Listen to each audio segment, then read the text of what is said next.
Welcome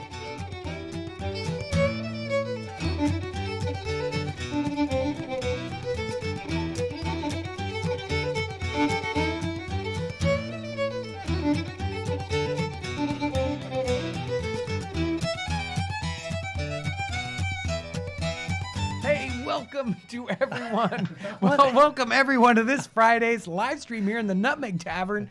Got a special guest, Michael Dragoo. You've probably seen him on other cooking episodes, and he's going to be causing trouble today in the live stream. Yes. And so, welcome into the tavern.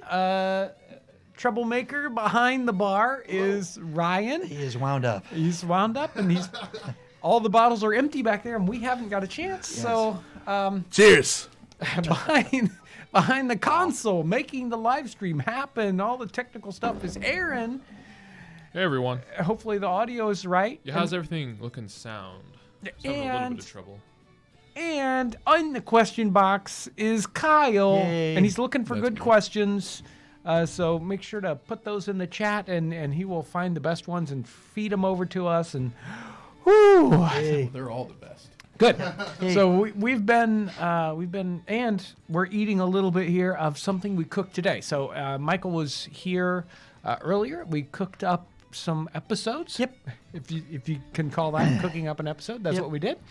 Similar to trout and champagne, and we did a chicken fricassee, as well as these wonderful dumplings. So a lot of fun in today's thing, and I had to heat up the German kitchen. It was like minus 20 below, it was cold. And I'm not kidding. And we got the kitchen all warmed up to do the episode, and it was just barely warm enough. Yeah, it was wonderful. What were you grating in that? What Nutmeg. were you drinking? Cider? Yeah. With nutmeg in it? Yes. That's the tradition. Michael's finishing off the champagne that he used to cook the trout. I am just about in my cups, yes. So it should be good. Yes. Did we have anything we needed to cover specifically today? Well, I was going to see what Michael's been up to. What have you been up to? Living history-wise. Nothing new other than I've been continually researching my family's past. It's French Huguenot on the western coast of France, and escapes to Bristol, England, 1670s, and then gets to the Americans between 1699 and 1704. And now my younger daughter's picked up on that, and she's doing some research. And that's when I discovered one of the cookbooks you guys are offering. It's called The Professed Cook. And it's turned out to be one of my, thank you, barkeep.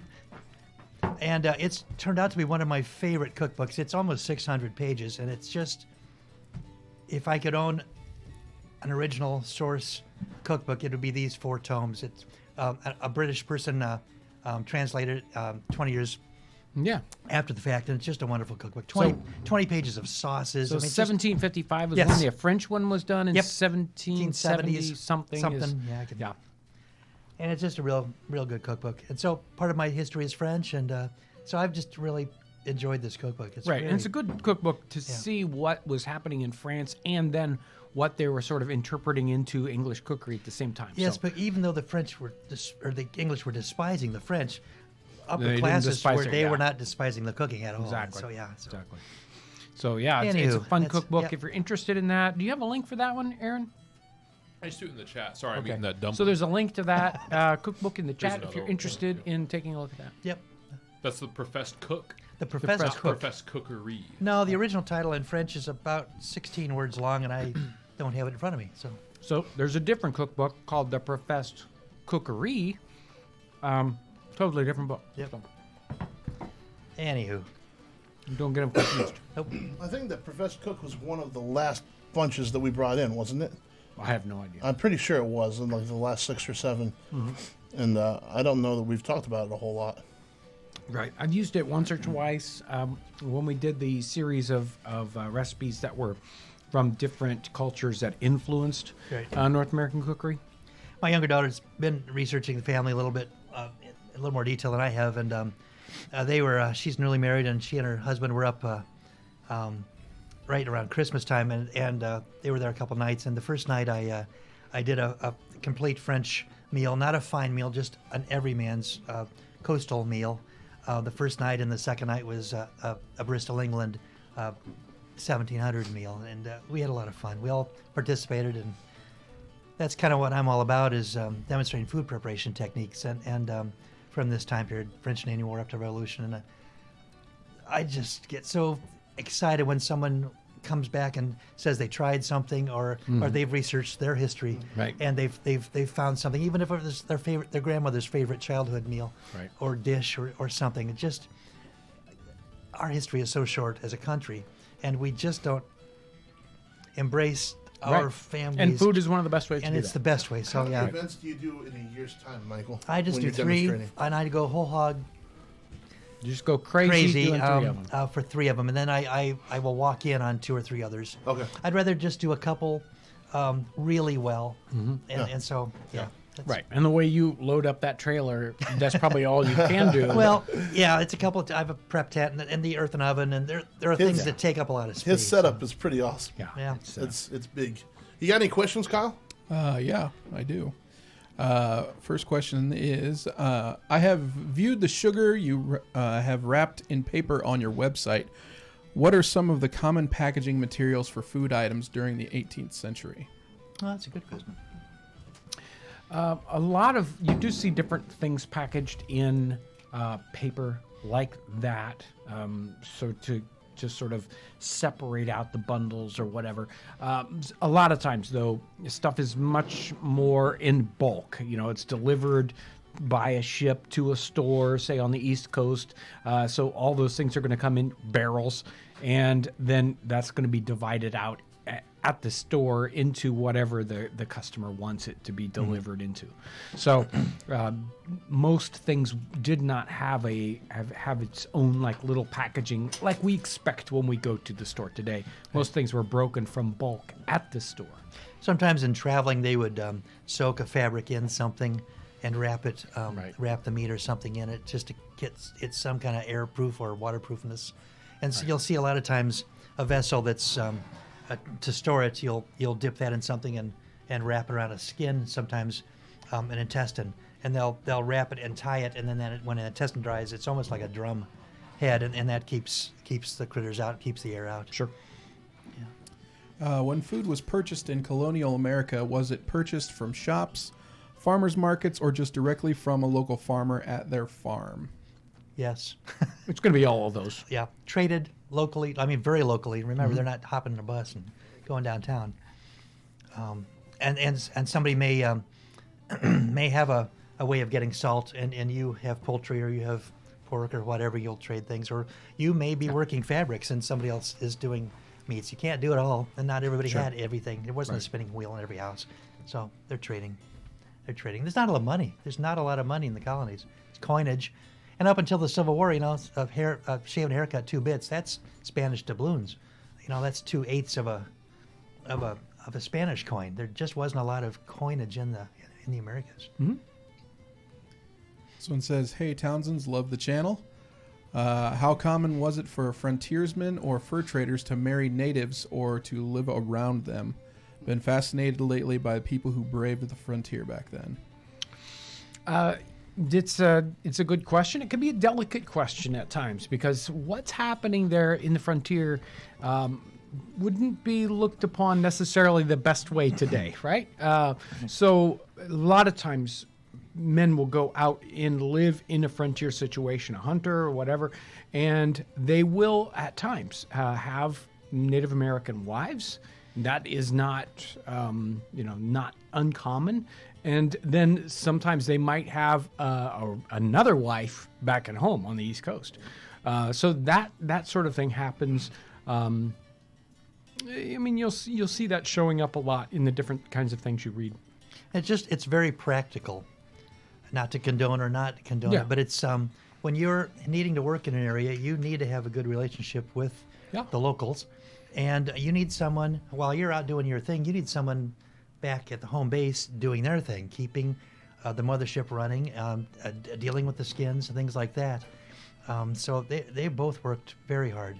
Well, and that was a way for you to connect with that community very, very directly and get your foot into that community that's living out here in this. And if you didn't have that, your relationship is completely differently. And when you, in that circumstance, took a Native American wife, you were sort of welcomed into that in a totally different way. Yes. Yeah, but in the grand scheme of things, that being a common practice was a kind of a short period of time, correct? It's You know, like there are people- examples of people living their entire lives Yeah. with one partner who looked different than them, and there are examples of people just leaving them and going off and doing something somewhere else, and it's everything in between. Mm-hmm.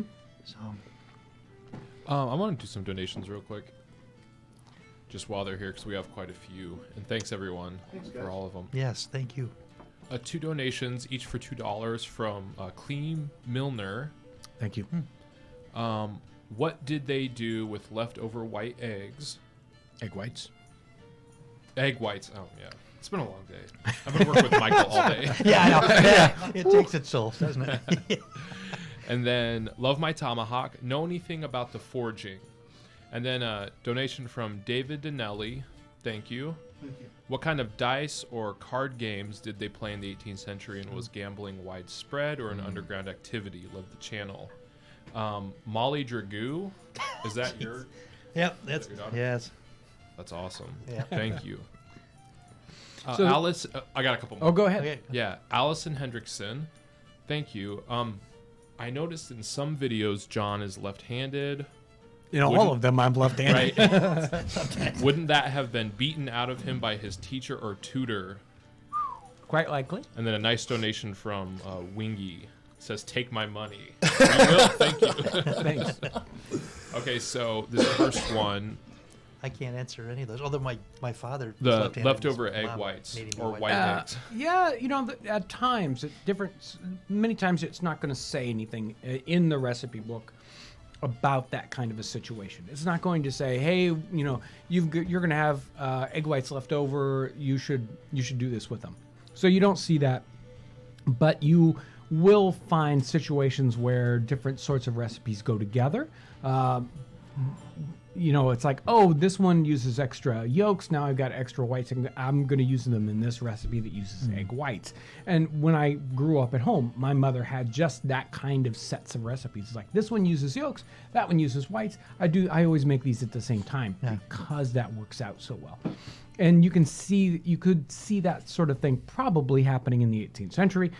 We just don't have good records for that. Yeah, no. A lot of times, a recipe will ask for egg yolks, you know, to thicken, Right. and they don't see what to do with it. Yeah, Right. It didn't occur to me what they would have done.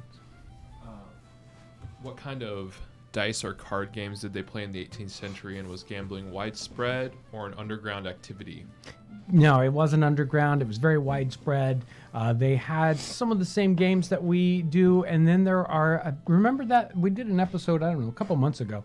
There was a particular card game, and boy, I can't remember the name of it. But they had sort of variations of card games back then, and it's a wonderful topic. And I wish I had some of those names of those specific card games that show up. But Was it just the elite, or no, lots they of- had. In fact, there were sort of 2 different card games. You know, you'd see something like Whist for a higher class card game, and then there were, you know, there were simpler games that were more common for common folks. And then, what was this one? Left-handedness. Oh, yeah. Yeah, left-handedness is something that if somebody's going to go to school, that left-handedness is definitely frowned upon in the 18th century for a lot of folks, and so you would train your children to be right-handed. And I mean, that probably isn't that all that far back. They were probably doing that in the 60s and 70s, 1960s, Yeah, 70s, I'm for sure. all that. Some of matter. that still is happening now. Yeah. I will say that John is really good at fending right-handedness. No, You that's can not use- true at all. Yeah, because he'll come up and use a right-handed mouse just fine. You know. Well, yeah, forced into those kinds of situations. Yes, I'm fairly ambidextrous. Whenever I ask him to use his right hand when we're shooting videos, he definitely. Well, certainly not for like pouring or something like So yeah, that. don't make me write my name with my right hand. Do some more questions? Yeah. Okay. What do you think that there is? Sorry. Do you think that there is really a big distance between 18th century cookery, or do you think that it's more cultural divide between U.S. and Europe? That was Well, since we don't live in Europe, we're not sure about that. But where you go with? You start with that one. Well, I'm pushing this book, but these are clearly differently written with different spices and all than the British counterparts. I'm sure without a lot of work, I could find a chicken fricassee from a British cookbook, and it wouldn't be using the same things that this one used. So there are different nuances. Where you live defines what you have to work with too. You know, when you're up in England, you have different things growing at different seasons than in southern France or Germany or anywhere else, or the Americas. For goodness sakes, from Maine to South Carolina and Georgia, there's so many different things. You'd never have rice recipes in Connecticut, but that's a common thing to find in the southern colonies. Is that what you're Well, getting the at? first part of that question, I think, was going for the idea of modern versus 18th century. So I know that because of running the Instagram and the Facebook accounts, we'll get a lot of people commenting. It's like, oh, we still eat that today in Germany, or we still Right. eat Yeah, that that's today, and it's sleepy. very common. So I think there is some of that going on. It's like we live in America, and we're not used to some of the recipes that stuck around across the pond. And when So- a new thing is coming across the pond, everybody's using it. You know, I'm making fun of nutmeg all the time, but there was a time when there wasn't nutmeg as a common thing, and then it's a very special can't thing. And then hardly it's believe I know. I watched know. John's posture drop when you said that. But then it's an everyday thing that anybody, including on the frontier, it's not uncommon for them to have nutmeg. So I think it's no different than when tea shows up, and anything for the first time. I don't know where you're headed. So. Well, I think one of the Come off track the here. big things is that modern, especially America today, we have so much influences from other cultures. A lot of Spanish dishes or Mexican dishes here. Restaurants that are available to us, and Italian food. Right. That just they didn't have in the 18th century. No. And so Yep. their kind of repertoire is much more condensed compared to what we have today. But Let me see here. How did the homeless survive in the 18th century? well, I wonder what percent of the population was homeless. They were run out of town frequently. They were not looked upon as something to. There was an interesting section I was reading about the dealing with supporting the poor in the 18th century. And one of the things they did when they didn't, one of the things they did immediately, deciding whether they were going to support some poor person with some amount of whatever you want to call it, welfare in the time period, they would decide, is that person from here? And if they weren't from here, if they weren't from that community, they would kick them out. And that's it's just like send them back to where they belong, because where they're from, they should take care of them. Right. And that Right. was one of those Community. kinds of situations. That Very community communal. said, wait a Yeah, minute, tight. you're not from our community. You need to go back to your community so that they can help support you. And And originally, when we were first here, it wasn't tied into what color you were or what language you spoke. It was what religion was. If Yeah. and it definitely was a tight So- social. Right. group So there, yeah. sometimes that's a religious community thing. We're going to support people within our community, and other times it was just a civil community. Yep. And Yes. sometimes those two things are so bound together, it's hard to tease them out. But that's kind of what's happening. And so when you get a situation like a homeless person, they're going to, sometimes they're going to help support that person. And other times they're going to say, you need to go back where you belong. And that's certainly a difficult situation for people in the 18th century. It was not, it was not easy in any Yeah. situation. Plus, I think there was just a common perception, and I think that probably carries over today, unfortunately, is that, well, what did you do that was so tragic that you were kicked out of your community? right. That you're here now. We don't want that here. Whatever that is. And it has necessarily nothing to do with that. Their family could have been killed. And in situations too, where they might think that person who they didn't know where they were from and they were just passing through, they would say, hey, that person might be an indentured servant that's escaped. I put him in jail. Yeah. One thing that we need to keep in mind what we do every time we have guests is we want really good answers, but we want to get through them questions. Oh, he's trying to make us go Yep, faster. you guys got to make That was these an excellent. a little That was bit. a great question. Yeah. It was. I read. When you're reading, we come across that stuff all the time. But it's worth talking further Yeah, about. It's just stuff like that is really it complicated. is. Yeah. It's fascinating. Yeah, there's no short answer. I understand that. No, we're good. Sorry, Ryan. Yeah. No demerits yet. John, have you ever thought about doing an episode of 18th century beauty treatments?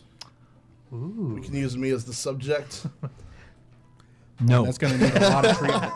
That A helped. the lot answer. of treatment. Do you want to talk about, hey John, Yes. your beauty treatment today? Whoa. No. Whoa. I had to have. I never ever do. John has a you can strict tell. makeup regimen. I have a very strict makeup regimen, which is what. But today I had to have a little touch up done because I was cutting wood and a piece of wood flew up and smacked me in the head and gave me a black eye. So Oh no! yeah, I didn't notice. yeah, that's good. Well, Yeah, there you I go. came in and I was like, what? Yeah. What is going on with Aaron- I that? kind like, of you wish gotta that get you that had to fixed. cut Yeah. wood in the summertime so that your sweat would make it run and that it would look different all throughout the filming Yeah. process. Next question. Next. Yeah, sorry. If a guy in the 18th century wanted to travel from East Coast to West Coast on foot, what would he pack with him? In the 18th century, going to the West You, Coast, you weren't going to the West Coast. In the Yeah, you were, what, you were wants lucky to cross the survive? A Mississippi. flak jacket, yes. Yeah. And a half truck. I mean, you look at Lewis and Clark in 1804, 1805, 1806. Well, some of them didn't survive Yeah. that Yeah. trip. And That they was- also took a ton with them. Yeah, Yeah. yeah. They had boats. They had supplies, tons of supplies. How many boats did they have just for supplies? 4? Right? They had multiple different kinds of boats at different times, but they had multiple canoes. They had sort of like a keel boat, bargey for kind Right. of thing. Yeah. So it was Missouri. it was a major undertaking, very expensive, took a lot of time. So a person just walking, they're going to have to live off the land. There's no way they can carry most of what they need. So they're going to take a gun, they're going to take an axe, they're going to take a knife, and they're going to hope that they can Yeah. feed themselves as they go, Blanket, and that's which is about it. almost Hat. impossible. Yep. How popular was fiction reading with everyday 18th century folks? What authors were popular? And are there the same ones as are considered 18th century classics today? Well, it's a tricky question to answer because I don't. Well, some of it I don't know the answer to, especially about people's reaction to different literature in the time period. Although it was a pastime for people that were more well-to-do. Poor people are not reading fiction; they're too busy trying to stay alive. What's the first bestseller was the woman who escaped captivity. She wrote about her. Mary Rowlandson or something yes, like that. Yes. Yeah, that was. But that's not fiction. That's, Right. That's a personal story, but there are different stories in the time period that are fictionalized versions of that same kind of Yes. thing. That's a particular kind of that captive Well, story. like the later Daniel Boone. Yeah, right, Daniel didn't right. recognize some of those stories. but we seem to run into this a lot with 18th century folklore. Yeah. Or everything we bring up is But there's- not American. right, yeah, there is a good bit of fiction though that's out there. British fiction, like Gulliver's Travels, or again, one that I was reading very recently was The Adventures of Roderick Random, which is by Smollett, right there in the middle of the 18th century. Really good, interesting read, very similar to something like David Copperfield, if you want to get that kind of feel, somebody's life story and what's happening to them. So those kinds of literature out there, Pamela, Clarissa, again, very, very famous literature there in the 18th century. It's sort of before that classic novel where we get the Jane Austen type novels that are happening in the early 18th or early 19th century, but there are some really good 18th century things to dig into to see what people were writing about, and they're a great glimpse of what life was like because they, even though it's fiction, they're writing as regular people would recognize that what their lives were like. Is there any rules and regulations that are still being used by modern-day armies that were used in the 18th century? Wow. I'm not familiar enough about what current military things are to give you a good answer for that. But there were, I can't speak with authority on that either, but like sideburns, for example, British Revolution, it's the center of the ear to the nose. And by 1812, it's the center of the ear to the chin. We start to see those little things happening. There are nuances like that. Your ponytail is not longer than, I forget what it is, 9 inches or something. In the American Revolution, it must be dusted with flour. There are things like that. So they're not the same rule, but No, very they evolve. similar in the idea that they're very specific about. Yes, this. always Yeah. following fashion too late, Yeah, like we exactly. still do today. Yeah, yeah, but yeah. Can I get some donations real quick? Yes. All right, where are we? Max are cool. Thank you. Thanks. Michael, what's your favorite historical recipe made with cheese? Well, I'm gonna list them all out, and then we'll go come back to the Okay. question. Yeah. I'm gonna think about it. Cheese. I don't know. L.A. Core haven't had Ferry. cheese. Thank you. Have you ever visited Fort Ticonderoga? Ticonderoga. Ticonderoga. Wow. Oh, how embarrassing. I have, but not when I was doing this. Teddy the Fourth. Thank They you. didn't often use garlic for cooking. What medicinal purposes did it serve? Well, they used it all the time when cooking. Amber. That's French. Crystal Dottier. Poor That's Aaron. such a long name. Ticonderoga, what? Everybody change your name to something very, very Yes. simple. Bill. Bill Smith. John. John Bill- Smith. Yeah. We are in Droughtlander now, the gap between seasons of Outlander. Okay. Fans are desperate for. pretty Oh, funny. I get it. I got it. Fans are desperate for historic series and related info about life in 18th century North America. It's an opportunity for you guys. Oh, so do like a drama? I think that's what they're asking us to do. All right. Well, next question. First episode comes out next week. Cropman123. I don't even answer. How much did trappers and hunters get paid for their furs? Like receipts, more game receipts, please. Oh, recipes. Got it. Yeah. So yeah, we got a whole bunch in there. Well, I know that all of Michael's favorite recipes have fish in them. They Every do. single one of them. That's not at all true. Yeah, he Listen, doesn't do like not fish, listen to the but he barkeep. comes with fish recipes, I keep receipts well, they're all the fascinating, time. and I think more people do like than don't like. So I try to. And the cookbooks are filled with them. But Yes. cheese, what about cheese? How about the macaroni and cheese episode? Did you ever try that macaroni and Yes, cheese? that was wonderful. How about But I haven't done any myself. I don't know The- why. I can't explain why. Welsh rabbit? What Welsh about that? rabbit, that's the I one. didn't try that. That's a poor little it's bun. I wouldn't try That, that. It's that not one, got a rabbit in it. that was my first experience. See what he does to me? The Welsh rabbit was the first thing that I had out of an earthen oven. Yep, that Oh, question was was it? for Michael, not you guys. That's cool. Let's move on to garlic for cooking. Man, he's cool. He's a cool. If they didn't often use garlic for cooking, what medicinal purposes did it serve? I know it had something to do with vampires, right? I haven't Garlic? looked at it. I know it shows up in medicinal things, but I would have to pull out the pharmacy book to give you the classics about what class it is. Is it heating or cooling, and what they would use that for. Unfortunately, I don't have that in front of me, so I can't give you a good answer on that one. What else did we have in here? I don't know. This is like stump the John and Michael day here. Oh, how much did trappers and hunters get paid for their furs? Well, I mean, that's we a- know that a buck comes from a dollar, but I don't know when that was. Right. I'm ignorant of that. I don't. And that's changing, obviously, the whole time. I mean, maybe the question has to do with sort of how valuable were they? Maybe, it's not like, was it $1.47, but was it, was a hide worth a lot versus a little? And even that one's a little tricky for me to answer. I would say that it was probably a pretty valuable thing, but giving you something that you could compare to, I don't No, know. I can't tell you if Yeah. however many whatever steps. Right. I can't even talk in that language. I just don't know anything about that. Yeah. Stumped again. Yep, it's rude and Well, clamorous. I don't. in I here, wonder yes. if anybody in the chat has information on that. That'd be Yeah, that interesting. might be a good chat question. If there's somebody out there like, Simeon, he'd know what the answer Yeah. was to that one. Yeah, I don't know if Keith's in there What? or not. He'd probably help out. Coffee?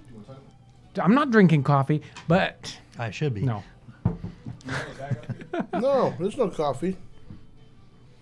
Was there one more question in that bunch? I can't remember. There anymore. was. That was. doesn't I think it was something just more about game recipes, right? Something like that. Yeah. Oh, he was just saying you should do more game Yes. recipes. see. Yeah. We can talk about Instagram real quick. Let's do Instagram. Every week we go through the Instagram feed looking for things with the hashtag Townsends. Especially if it's in something about merch or a recipe or something historical, a picture of a historic site, and we pick one of these guys out and we get in touch with them and we send them a prize. We talk about it here on the Nutmeg Tavern. Who was this week's winner? It was Eclectic Outpost, Okay. and they said that they're a coffee snob, Oh yeah. and they ordered the Nutmeg Tavern coffee blend. Sure. They started roasting their own beads when Dave did a video about it with us. Right. And so they're used to doing that, but they gave it a shot. I haven't heard the results. I don't know if they liked it or not. But They took a picture of it and they put it That's on right. Instagram. So right. there you go. So that's why they won, because they took a picture I liked. There you go.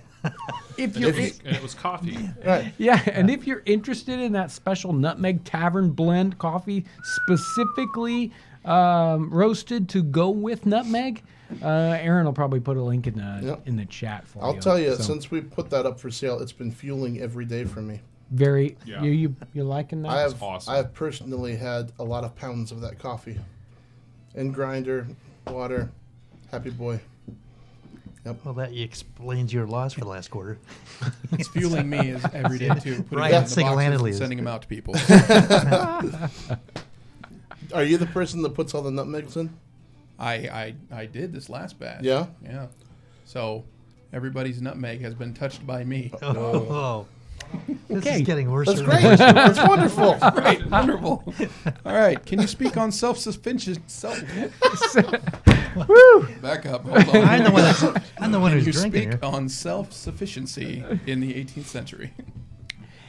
I think their concept of self-sufficiency compared to what we have today was much more natural. And so they even if somebody wasn't a person in that sort of situation, they would know or understand people that were in that self-sufficiency category. And the further you were away from the East Coast and more in a frontier situation, the more likely you were to be in a situation where you were living in a very self-sufficient sort of situation. And you might go to town occasionally to get sugar or something that you obviously aren't making, but a lot of times people would be able to be self-sufficient, and it was natural. Can you use suet that's sold for bird feeders as suet for recipes? No. Generally, you don't know the age on that, and it's not meant to be a food product, so you wouldn't use it for that because of that reason. You just don't know where it's at, and there's a lot of issue with that sitting around in a situation where it would go bad, and we don't mind poisoning our birds, but we don't want to poison people. Well, they have different enzymes in their tummy. Exactly. They can hack it. They can hack it. How common was eating bear in the 18th century? Eating bear. Well, they didn't do it long because there weren't that many bear per square mile. They ate anything. They got a lot of things you from see a it bear. showing up, and you see people talking about eating bear. Fairly common. They're using bear fat for lots of things. Natives Yeah. are using bear fat for lots of things. Yeah. So What? common, but not self-sustaining like a deer. It's common, but not nearly. Their range is much fewer animals per, square miles. So Can you talk about winter garments? Number one, what are winter garments, and what changes from summer to winter? Yeah, it almost seems like their summer things many times were closer to what we wear in the winter. They're wearing a lot more layers. Having a wool coat or wearing a coat in the summer was a common thing, and in some situations, a a necessary thing.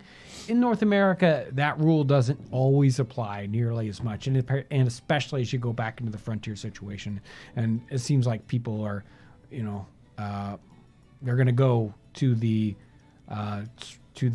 I'm gonna be realistic about what I'm gonna wear instead of this unrealistic expectation of you need to have 3 layers and it needs to have a wool coat on the outside and so those sorts of rules stop applying as much as you go out into the frontier.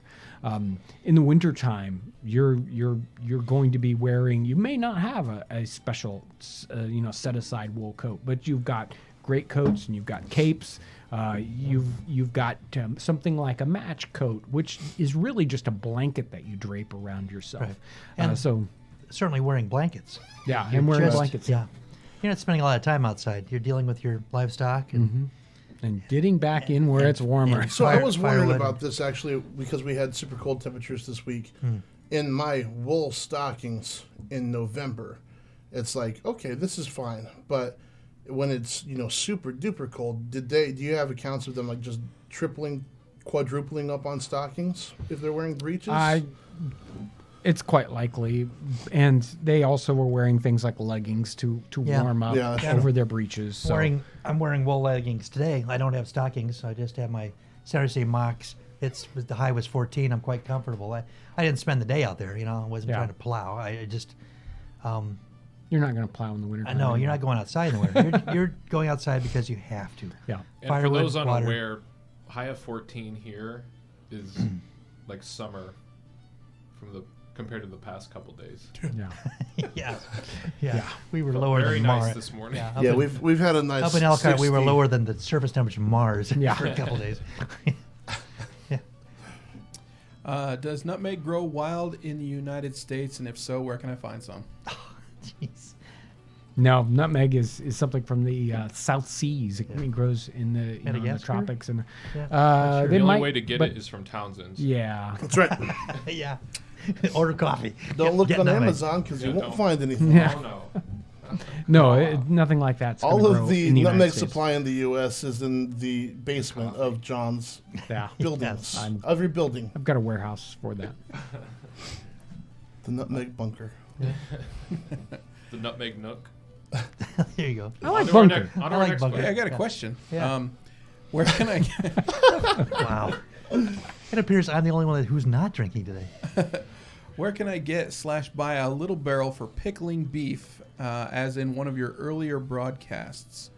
Kind regards from Steve in Northern Canada. You've got one that you can take the top off, don't you? Yeah, we actually sell a 2-gallon barrel, and you can order it from us without the top head on it to do that. So those sorts of things are available. We sell a well bucket that's made out of a barrel that doesn't have a top, and you can just get it without the holes drilled in it, and you can use it like that. If he was serious about doing that, what would he top it off with? Would he? You just cut. You have a little round board that fits inside Okay. that head to push down, just like you would do sauerkraut, where you have a board that weighted- pushes yeah, down. It got keeps it. it underneath the surface. How long will raw meat last in a sealed jar covered with olive oil with no refrigeration? It won't. It won't. Yeah, so gonna go it's rancid. really got to be salted, or you pot meat. In the 18th century, they potted meat, which would mean they cooked it, and then they covered it over with that layer of something like fat or suet or oil. And even then, after it was done that, they might reheat it again. So they were doing something like a sealing of Yeah, that it's up. not olive oil. It's an oil. It's Right. an animal fat that's gonna Right, clarifying solidify. butter Right. or suet. And it's going to be hard at room temperature. Yeah. Yeah. Are your earthenware cooking vessels safe to use on a conventional gas stovetop for those who don't have the traditional German kitchen? Especially something like the pipkin, you have to be very careful about those. Yeah. that Mine has about 1,000 spider fractures on it. I Yeah. still use it, but it's. it's I've ruined a pipkin or two. yeah. You got to be careful. You got to be very gentle with heating them up, because if they get hot in one place and not another, the thermal differences there will cause it to crack and Yeah. break. I I think try you'll to- have more luck on a gas range than an electric, just because you can see the flame and see how Yeah. it's reacting. And control it and make it very One of the low. things I do is bake in a large bulge pot. I put a lid over it, and I'll warm the thing by the fire before I place it in there. Otherwise, I just shatter them. But it's well worth doing because it's much nicer than a tin vessel. Redware pie plate is neat, but Right. my pipkin, I'm putting it over the fire. I'm trying. It's meant for sauces, and it's not meant for direct fire. No. It's just meant for Right. warming, and people will misuse it, and then they have a handle and nothing else. Yeah. Some donations. Yeah. Hey, Make a fool out of myself again. that's what I'm here for. Right.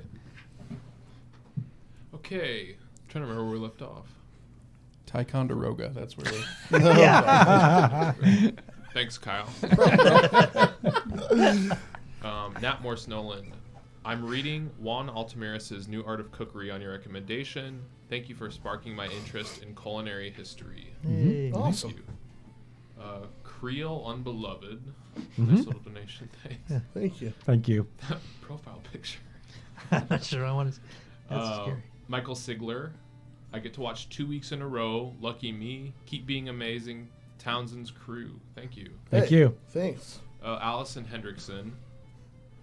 I love the new Nutmeg coffee. Will it be available with the nutmeg but not the grater for those of us who reorder and don't get another grater?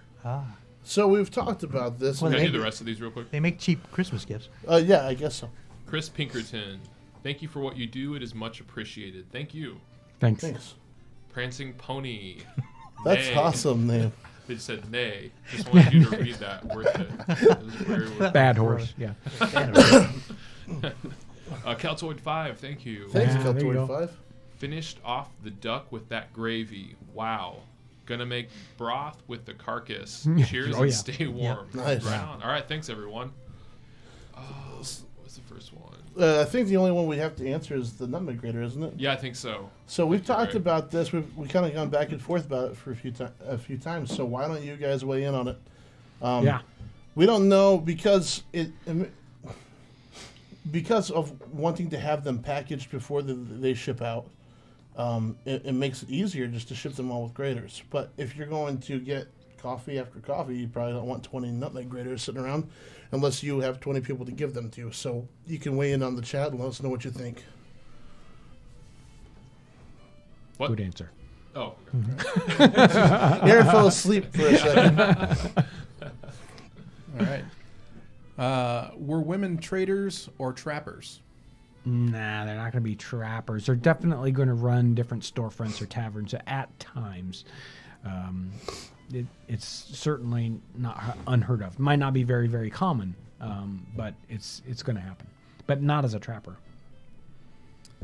What period method of carrying tobacco did they utilize? Say that again. Depends on. Well, How'd they carry their Carrying tobacco? It's a plug, isn't it? Sort of a Sometimes. plug there. Yeah, sometimes. it depends on what I don't you know what they're mean. wrapping Is it it? with. Are we talking about shipping, like tobacco, or No, are we just, talking about the individual I carrying think it's the tobacco? personal. The Personal, yeah. individual person. Yes. So, I don't think it's a whole lot different than it is now. smoke. You just carry Leather it bag. wrapped up normally in cloth in a Yeah. tin or something like that. Yeah. And in the time period, they had a lot of ways of packaging their tobacco to keep them moist for a longer period of time. A lot of times we'll just have bulk tobacco now where you can still get flakes or twists or whatever, but the twist was really popular and it's a compressed form so that it has moisture locked into it. And we could talk a lot more about tobacco, but we probably shouldn't. So there you go. You could talk a lot more about tobacco. Yeah. How prevalent was the church integrated into everyday life? Much more. Much more. Now, Frontier, where there's no place to go regularly, it's maybe a different story, but certainly more established towns vary. Peter Kalm's journal is really interesting in that he's writing in the 1750s or 1749, and he's traveling along the east coast of North America, and he talks about going to different towns, and he doesn't describe towns to any great extent. But what he does do is he says, "Oh, well, there's this kind of church here, there's that kind of church there, and there's this kind of church here," and he's talking about that variety of religion and how sort of important it was to that community. So it's very integrated into what's happening in some of the colonies, some of the states that we think of are very, very connected with different religions. So, like Maryland was a Catholic center, whereas different states had different sorts of, prevalences of different sorts of religious things going on. Yeah, the church building aside too, there's a lot more of that in just general language. When you're reading journals, you're seeing a lot more scripture quoted and like just general sayings that everybody understands. Yeah. Okay. How much of Dutch culture can you find back in the 18th century America? Recently cooked the rich rice pudding. Great recipe. Do you want to speak to Go it? to it. My history when they left Bristol, England, staged up at Staten Island, which is a French Huguenot colony, or a Dutch Huguenot colony, and my guy, his son, marries a Dutch woman whose last name is Guyenne. There's still a Guyenne Avenue. They're very influential. I need to do more research and start doing some recipes on that. Yeah, there's some heavy Dutch influence, and obviously in the New York area, and different spots as you go around. They had little pockets of different sorts of cultures, where they're coming from, but there are some denser areas where that influence is very heavy, and New York is one of those very heavily Dutch influences there, Dutch influenced areas. Right. What kinds of sugar were available in the colonies? They're going to have the typical 3 or 4 different stages of sugars, inexpensive muscavados, which have a lot more of the molasses in them, versus something like on the other end of the scale, loaf sugar, which is as the white as they could get it, and there are some variations there in the middle. Sugarcane is an affordable thing. It's not something you can do yourself. You're trading for it. It's hard as a rock. You find these sugar nippers and stuff or you're just whacking away at the thing. If you go to pretty much any kind of good grocery store, you'll find in the Hispanic section little short cones. Now, piloncillo. Yeah, and that is I think more typical of what the density was and why you're finding specialized tools to break it apart. But I can't speak for how common the white sugar that we find today would be. I don't even know. You see it talked about. Yeah, you see it talked about, yes. I think it would have been special. I think you would have gotten salt before you got sugar. If you had to trade for something, and what you were trading was precious. What types of recipe could a person use with broom corn? We have no idea. I have no idea. We've had this question before. On to the next. Broom corn? Yeah, see, that I would go immediately something like I would think about the French wheat or the, what's it called? Oh, well. I know, sorry. Right off the top of my head. Yeah. Sorry. I'm letting them right down out today. my ear, so.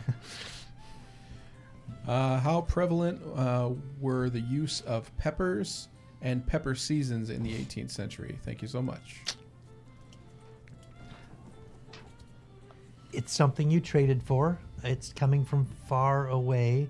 But like a Jamaican pepper we call it allspice now, and I think it had a name before Jamaican pepper, but that's not coming from as far away. It's coming from the same place sugar is, pretty much. And the recipes certainly call for pepper. Sometimes they don't define what pepper. You see a lot of cayenne pepper.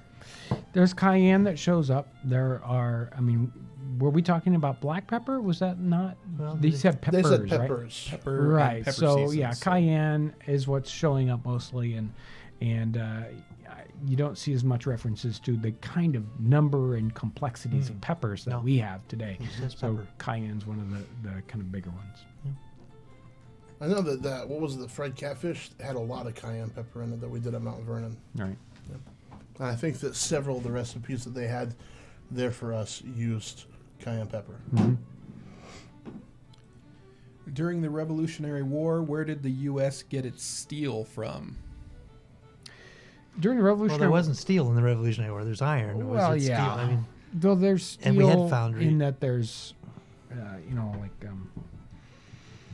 they were doing iron here in the United States, and in fact, we were exporting iron at certain points. So most of that is available here. Although you'll see newspaper advertisements for Swedish steel, German steel coming over if people want a different level of quality.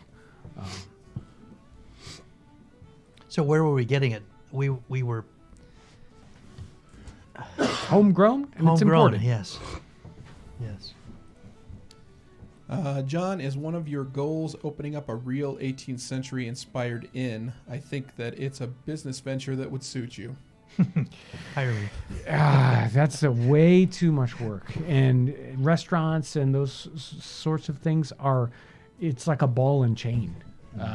You can't get away from it. And, Except if you're a restaurant owner, then that's a great job. Right, yeah. So, yeah, I don't know. It sounds like a lot of work. And so I think you're just going to have to live with the virtual Nutmeg Tavern as it stands. All right. Did you want to talk about Patreon, John? Yeah, I want to talk about Patreon. We do have folks that help support us on Patreon. So that Patreon's just like a small quantity of money a month. And we've got some new Patreon supporters. Pablo Rodriguez III, Michael Makowski, hopefully I'm close with that, Priscilla Arnett, Corrine Martin, and Patricia Godfrey. Thank you, all you folks.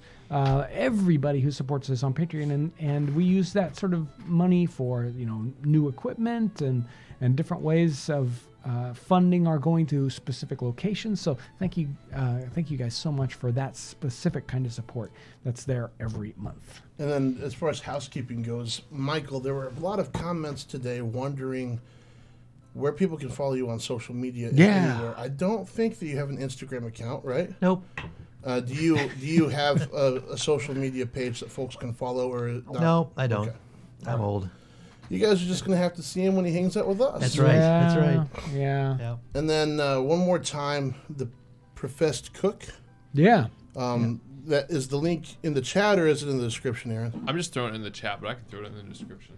Okay, that's the book that you made 2 recipes out of that today. Yep. Yes, it And just what are the recipes that we're going to be unfolding from today? one's a chicken fricassee, and one is a trout simmered in champagne and things too fierce and good to mention. So Yeah.